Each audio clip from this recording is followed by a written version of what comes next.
Welcome to the podcast, guys. Chronicles of Guero Fantazma. Finally got my boy here, Mr. Reneski. Let's do it. What's up, man? So how you doing today, dude? Hey, bro. Chilling like a villain, man. It's another beautiful Saturday. The last episode I did, it was earlier today, but I'm going to be posting those first. And what I said was, you're the first guest, you and Shay, obviously, but you know, she's handling something right now, so I'm like, dude, I want to get one in with you, and then we can kind of get one in with her too. So all right, man. So what's up, man? I know you're big in the fitness industry. You've been in it for a while. So Sheesh, where did you get bro. where did you get your start, and like how's it been since? How do you think it's changed over the years? But let's start like where you started. Joe, man, when I started, talking about 2006, I was 19 years old. Damn. So 36 now. So got some natty years under the belt. You know what I'm saying? Yes. Natty zaddy over here. Damn.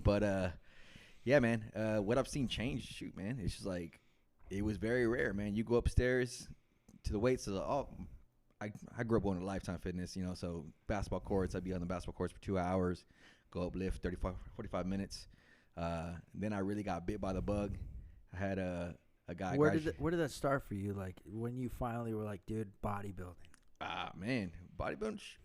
Because I was short and skinny, bro. I'm not growing any taller.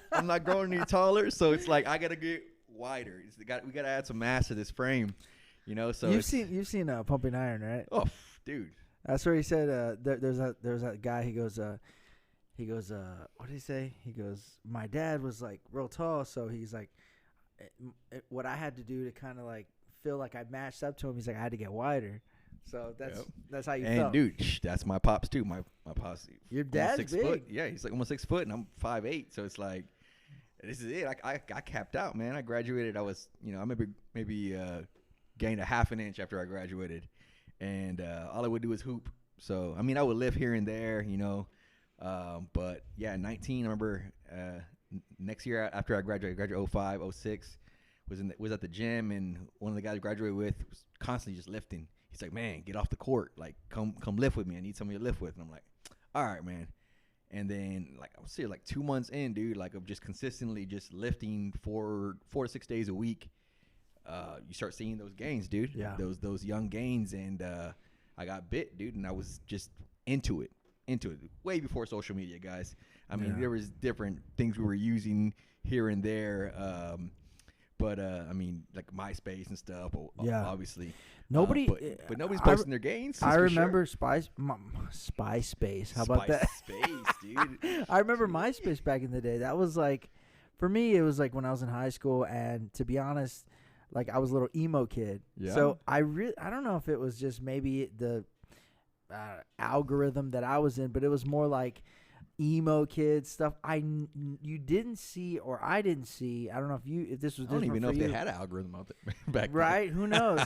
Tom from MySpace was our first friend. You're like, is this guy? Who the hell is this guy? Wait. White T-shirt, most basic look back ever. Look back at it. Yeah, you didn't. You didn't see anybody like working out or posting their lifts, or none of that was going on. That back was in the day. non-existent at the time. So we were prehistoric era. You Dude, know what I mean? Prehistoric era. Pre-social media era, dude. So I think the first like gains pic I posted like on Ringo. It was actually a lot like Instagram. It was just straight up photos, and people would like them, people would comment, and that's it. So yeah, Ringo was like the first time I started posting gains, and like I thought everybody should be doing that. I started hitting up like Mexican chicks, and I was like, of course you were, bro. I was like, yo, I can send you my photo, but it's this new app called Gringo. Gringo Fantazma. What's up? It's your boy Gringo Fantazma. My guy. No, I'm just joking around. No, you're not. But I remember Ringo. I remember posting photos, and it wasn't the same. Like, there definitely wasn't that. It wasn't until Instagram. Even like Bradley Martin talks about it, that he was like, yeah, I was one of the first ones on Instagram. I'm like, bro, and he's like, I want to say He's younger than me. That's for Yeah, sure. he's probably, I think he's my age or maybe 1 year younger. I think he's like, no, maybe he's 35 or 36. I can't remember. But anyways, he was always like, yeah, I was one of the first to Instagram. I'm like, dude, before Instagram, there was MySpace, there was Ringo, there wasn't like random just photo smaller apps. apps that you would just post photos and then people, I don't even think they would comment. Certain ones you wouldn't even comment, right? Nope. And I remember when Instagram came out, and before, obviously, it was like an artistic thing prior, you know what I mean? And you needed an iPhone. Yes. You know? I was only on iPhone. But I was an Android guy back in the day, you know what I mean? So we didn't have access to it. And I remember seeing one of my homies was like posting pictures. I'm like, what is this? You know what I mean? And and then I tried to get on Instagram. Couldn't do it because I had Android. Eventually, they made an update. Yeah, they made an update for it. But also, too, whenever you would post photos from Android, because it was a iPhone app, the photos like you knew like this dude, crap, dude. This dude's on an Android. Yeah, they killed the pixelation. There was no videos, and then when finally they brought in videos, they were only 15 seconds. I don't know if you remember that. Yes, sir. Yes, sir. I do, man. But yeah, man. And then I started seeing all these like random fit people, and I was deep in like corporate America at the time. You know what I mean? Like 23, 24, and what do you mean? Like, so I was like, okay, I was so busy with like work, it wasn't really about like fitness. Yeah, I still did my thing, but then I see all these dudes posting. I'm like, dude, I look better than you. Yeah, but it's cool. It's cool. And so I didn't get a chance to hop on that train, which I wish I would have, but I was busy. You know, thought I was making $80K at the time. It's awesome. Yeah. But man, those dudes that jumped on like Bradley Martin, they got ahead of the game, and like Insta famous, obviously. But that was never my thing. There was a lot. There was like Bradley Martin. There was see Joey Swole. I mean, all the Shreds guys. Shreds guys got exposed. Where the hell are they at? Dude, they got exposed. It was just trash products or something. But yeah. Anyways, there was another dude. Max Tuning. Yeah. He's got his what does he have? His sour candies or something now. I think he does something like that. I mean, the real OGs that are still out there. You mean you're talking about like Matt Ogus, Omar Isuf. I just remember. I remember like going into that and then seeing these dudes like kind of working up, and you're like, dude, we were along the ride with them, but we really didn't like capitalize on it like they did. You know? I mean, like because these guys, like let's say 2000. When did Instagram come out, bro? Like 2010, 2011. I think around 2010. So I mean, think about if you're looking at like the OGs, like Matt Ogus, like Yucky Lovato, they were on YouTube already. You know, they're the first part of Gymshark. Steve Cook. Yep. All those dudes, man. All those natty dudes that like. When I looked at them, I'm like, damn, they made it big. I was right there with them. If I wanted to be, Insta famous or YouTube famous, whatever. But I look at their gains now. It's like, dude. On par, bro. Like on par, and it's just that's the type of dedication, and it's unique to look at. They're very far and few between because there's all these other, fake influencers. I don't know if you follow Goob2. He's a hilarious guy. Yeah, he's always calling out these people, but the type of realness that you're looking for in the industry is like Nunez, obviously Ogus, Yucky Lovato, the true people that have been in the trenches before it was social media popular to be working out, and you go and have to take your pick.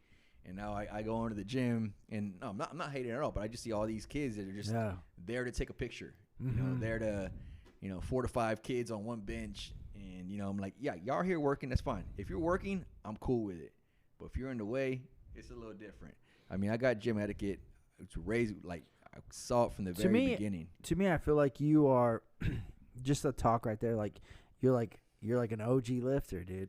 And to me, that's cool because, like, you don't see that. Like you said, nowadays it's more everybody's trying to be that. They're trying to be that fitness influencer, and they're like, they wanted to get in there and ride the wave up. It's like, dude, you're probably not gonna ride it out. But I will say this, like, these guys will never know that, but I feel like there's nothing more satisfying than going in there and hitting a workout that's just dedicated for you, bro.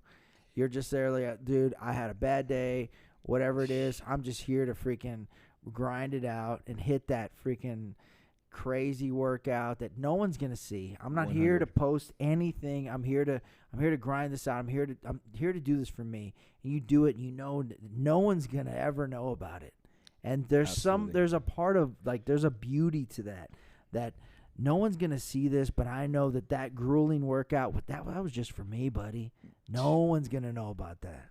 And that's how I feel all the time, bro. Yeah. Because I don't go in there with the intent to you don't to make really a post, you don't post to do much. Anything. I don't. I mean, I'll get in my little here zones and there. Here and there. You're you know, you're very but it's very like minimal. yeah, minimal. I'm minimal on that because I'm just that era of I'm in my zone, bro. I don't have time to set up my camera and get this and that. Yeah. I am there for actually muscle therapy, bro. For brain therapy. Like it's like it's a spiritual thing for That's me. something I did want to talk about too, man. Like how you feel like working out helps your mental state, man. Sheesh. Hey, man, that is probably the biggest thing.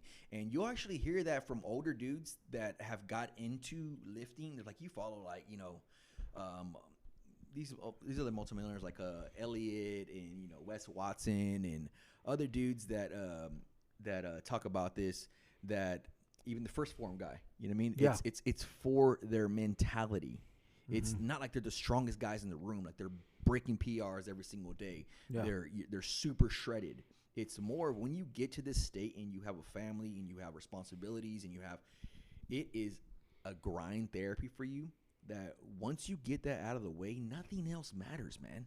You're there to crush your day.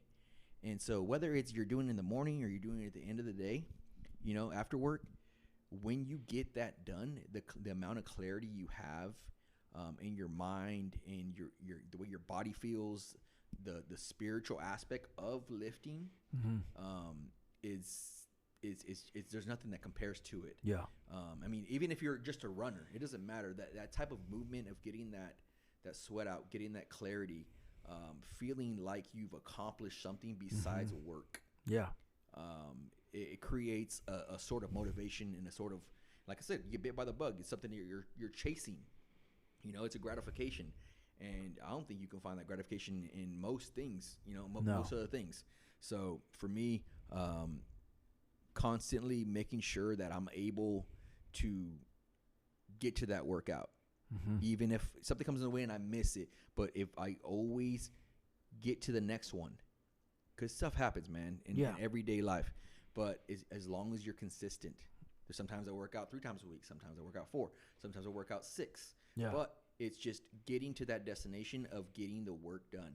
And I feel better when I work out 6 times a week. I'll tell you that right now. I'm 36. You're on it. I'm on it, like, bro. dude, I'm on it. Yeah. Maybe my diet's not the best at that time, but as long as I get that work done, get the work done. And once you do that and you get on that train, you never want to get off of it. That's the main thing. You never want to get off that train. And time to punch your ticket and be a passenger. I encourage anybody that wants to start that lifestyle to just do it. Yeah. People ask me all the time, how do you do it? How do you look this way? I'm like, bro, because I just show up. You put in the work. I'm tired just like you. I work just like you. I have a family just like you. But I get the work done. It doesn't matter. Just show up, because eventually maybe your body doesn't feel like it. Maybe your mind doesn't feel like it. You don't have that spirit. But once you start getting that pump, once you start sweating, once you start seeing yourself get stronger, once you start seeing your body change within the first 30 to 60 days, you can build an unbreakable spirit. It's fuel. It's like motion in the right direction. I feel like that's the biggest thing. Like I feel, you know, like you said, you know, it's hard to get there, but then finally when you get there, you're like, dude, I'm here. Now let's make it worth it, right? If you get to the gym, and a lot of people, like, dude, so many people that are very, very successful. The biggest thing I've seen, this has been a huge shift. I really do think this has been a huge shift in people being successful. Now they're out there, like, pretty much telling you their what would you say? Their method. Like, yeah, their method, their day to day, and they're like, first thing, I try to be active and try to do something, because it's really the point of doing something that you don't want to do, and then doing it like you love it. You know, I think Mike Tyson said that. So, like, doing the thing that you hate doing, but doing it like you love it, doing it with a passion. Imagine the one thing that you know you shouldn't do, you get in there and you freaking do it like you love it. And then all of a sudden you start seeing this compound interest of you actually benefiting from doing the thing that you never wanted to do in the first place. And then you're like, what the hell, man? Like, I'm actually benefiting from doing the thing I didn't want to do in the first place. And now I'm doing it like I love it. And holy crap, like, I actually love it now. And then you're seeing the benefits. And then you want fuel to the fire. Okay, cool. Like, guess what? Now you have fuel. Now you're like, dude, I'm seeing benefits from this. I'm looking forward to it now. What the hell? Like, now dude, tomorrow's another workout day. I'm excited about it. I'm ready to hit it. And that's the thing. Like, imagine all these successful people that are like, I did the things that I didn't want to do, and now I love doing them. And now look at me. I'm successful. Yeah, dude. Because everything that you don't want to do is the thing that's going to make you successful, probably. Yep. You know what I mean? Yep. That's I agree 100%, man. So everything comes at a cost, right? Yeah. Everything can be a sacrifice. But are you going to sacrifice your health, your well-being? Because if you can't be there for your family, if you can't be there for your friends, and you're not doing the stuff you should be doing in your 20s and your 30s and your 40s and your 50s and your 60s, I'm telling you, this is not, just some fad. Yeah. It is complete lifestyle, dude. So if you want to get on this train and you want to live longer to see your kids grow up and you want to see your grandkids, bro, you don't have to lift weights and get my size and, whatever. But it's all about being active, finding something that gives you that sort of outlet, that sort of, where you can literally free your mind, because it's mind freeing. If you're in there just to post, dude, and your mind's not there. Your mind's not there. You're mind isn't on the task. You're there for other people. You're there to post for other people. Exactly. And then when you really do that, it's like, you feel horrible, dude. It's like going to work and you don't get nothing accomplished, dude. Yeah. So think about it too. You go to the gym to post to hopefully catch the attention of people. Guess what? If you don't catch their attention, then you're sitting there waiting. You're waiting for the validation. Guess what? If the validation doesn't come from you posting and people seeing like, oh, you were there, dude, oh my gosh, you hit the gym and I didn't, and oh, you're better than me, that's what you're waiting for.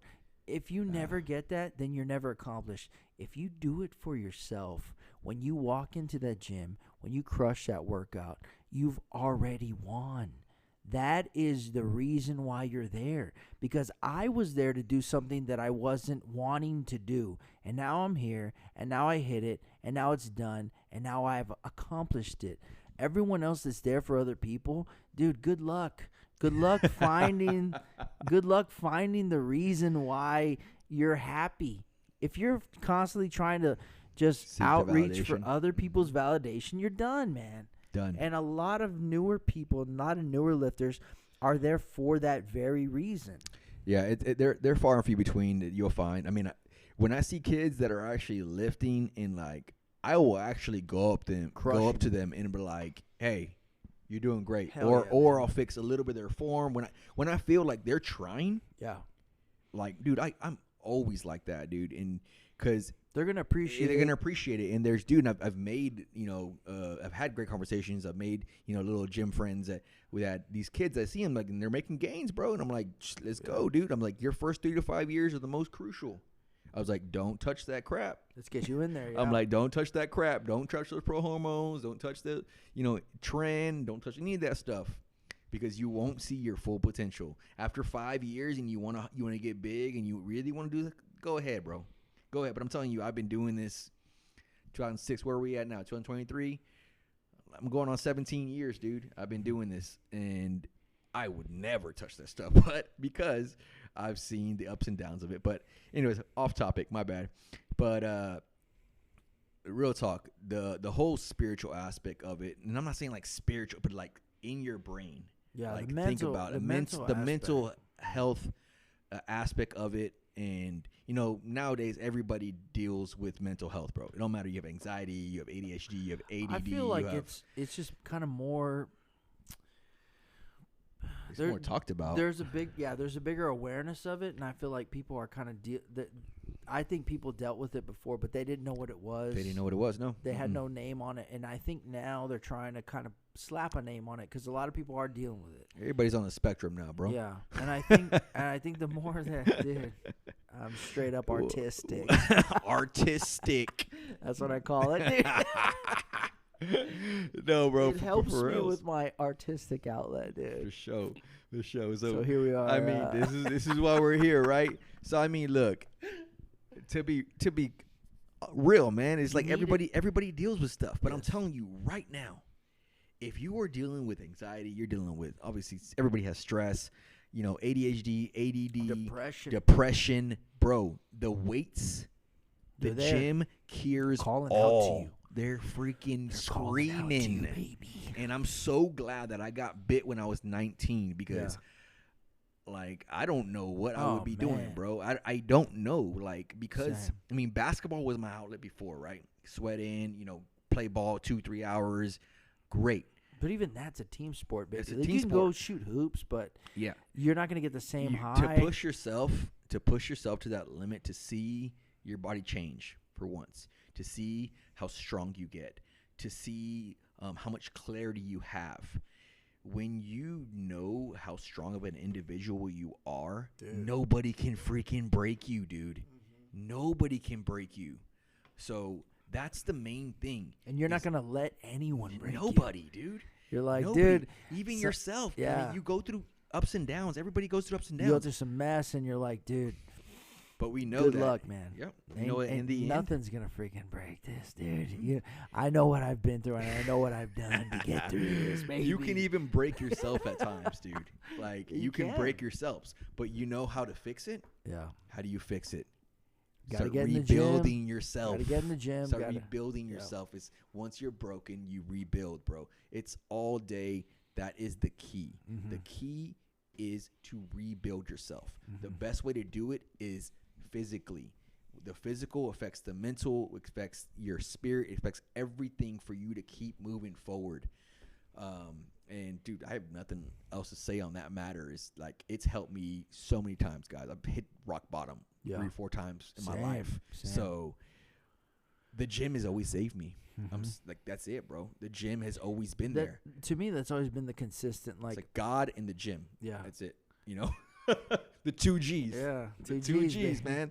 It's like, and you always have your problems, and you're like, man, like, and then what's cool is like you understand and you learn the ingredients to get out of it, and it's like, okay, how can I implement this into really getting myself out of this? So you learn how to do it, and you're like, okay, I know that you learn, like, I know that if I go hit the gym, if I do these certain things, I'll feel better after this.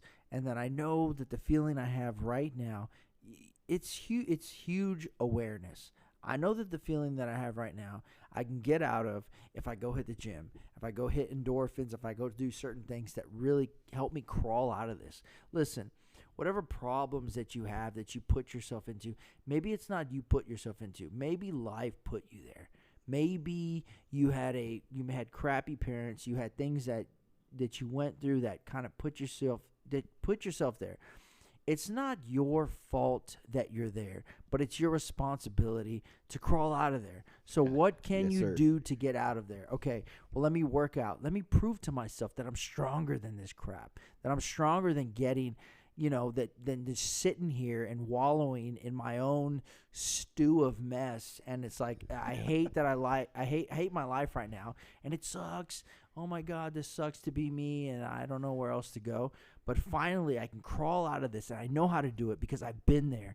I've freaking done crap that I don't want to do, and I did it like I loved it. So guess what? If I continue and I keep moving forward, then I'll be able to get out of this, and I know what I'm capable of because I've done it before, and I'll do it again, and I'll do it again, because life will continue to throw things at you that could break you. But if you're unbreakable and you have that freaking spirit to you, you'll be able to get out of that, man. Dude, you're Mr. Glasses Kryptonite, bro. Come on, dude. Mr. Glasses Kryptonite over here, bro. Sheesh. Dude. Man, bro. Guero Fantazma, bro. Guero Fantazma. Mi nombre es Guero Fantazma. Man, hey, this is just real talk between two homies that know what it's like to hit the bottom and come right back up, because we've done it numerous times. I mean, you know, it's I can't remember something. What you said right now kind of reminded me of something that whenever, you know, like a lot of people hit rock bottom and then they're like, damn, it's kind of crazy out here. They're like, they don't understand that. But this is me speaking for myself. When I hit rock bottom, I'm like, I know these parts. I've been here familiar. before. I'm familiar with this. Yeah. And guess what? I've gotten out of this before. Yeah. So you know what? I can do this again. I already know the iron is going to save me. Man. Dude, that's the biggest thing, man. I feel like if you really kind of get yourself to an unbreakable spirit, an unbreakable mind, you kind of really, dude, you put yourself in a position that can get you out of anything, man. And there's so much crap out there that you're going to go through. You don't know, man. Tomorrow, the next day, you can get hit with something that you're like, what in the world? Like, how am I going to deal with this? But if you know your strength, your physical, your mental, if you know what you can deal with, man. Hey, man, yeah. When you feel those types of ways, man, I do that with work all the time, man. I'm like, what am I going to do? And then I go hit a workout, and I come out of there, I'm like drenched, I'm like, you know, going to hit the sauna. Bro. And then I'm like, blip. Sharp. Oh, I don't give a crap. I'm going to do this. I'm going to do that. I'm going to do this. Man, it turns you into a better chess player, bro. Yeah. And it just shows you everybody's playing checkers. Everybody's dealing with their problems. Like, I don't know how to move. Yeah. Roadblocks. No. You go in the gym. You do what you're supposed to do. You get that mental clarity, and you move on. Yeah. There's a constant movement. It's like a blood flow, bro. Yeah. Like it's constant moving. And If when you you're get that constantly flow, moving and nobody else is doing that, game over. Get out of my way, dude. Get out of my way. Out of my way. And that's how I feel, man. And it's I've always felt that way. And my wife feels the same way. It's like, and that's what attracts each other. You have Dude, to keep moving. We are constantly moving. If In you're sync, sedentary, yeah. if you're sedentary, you will be there and you'll move in increments. Yep. And you'll have your problems, and you won't ever get anywhere with them because you're staring at them like, what do I do? What do I do? Yeah. I don't know what to do. What'll I But do? then What'll I do? if you face your problems and you're like, I've dealt with this before, or I know how to deal with this because, or maybe you don't know how to deal with it, and it's fine if you don't know how to deal with it. But you're like, dude, you know what? I'm gonna figure it out, and I'm gonna fix it, and then move forward. You know you've dealt with it. You've dealt with something similar before, so you know that you can figure it out and then move forward. I have confidence in myself because I've dealt with something similar to this before, something similarly difficult, and I killed it. Guess what? This next one, I got this. You get confidence in yourself. Same. You'll see the same patterns. That's all it is. Once you build this mental fortitude, you can see the same patterns, and you're not going to give up. Yeah. Because you know that you're in the right? You're in the right mindset. You're in the right, path that you need to go, because you are your mind, body, spirit, bro. When you can really feel that, because you have been working out consistently, because you have sacrificed that time to put yourself ahead, because sometimes you have to put yourself ahead when it comes to working out, because there's all these other variables in your life. But when you actually do that, like we've been talking about, gives you this clarity to where it helps build your spirit, and you know where you need to go to find that clarity, and it's within yourself. It's within your own strength. Yeah. Within your own mind and body. So when you get that clarity, bro, it's like I said, I've been saying, it's game over. There's nothing else to do but You're unstoppable. to take that path. Yeah. Take that path of unstoppableness. And that's where we're at, bro. Heck yeah. That's where we're at. We've We've been up and down with the stock market, bro. Dude. Like, You're my boy, man. I feel like more than ever, dude, this guy, like, I've been through some mess, and this dude has too. And the fact that we both crawled out of it, it makes me more than ever be able to relate to someone. And I appreciate you being on my it, guy. dude. Heck 100.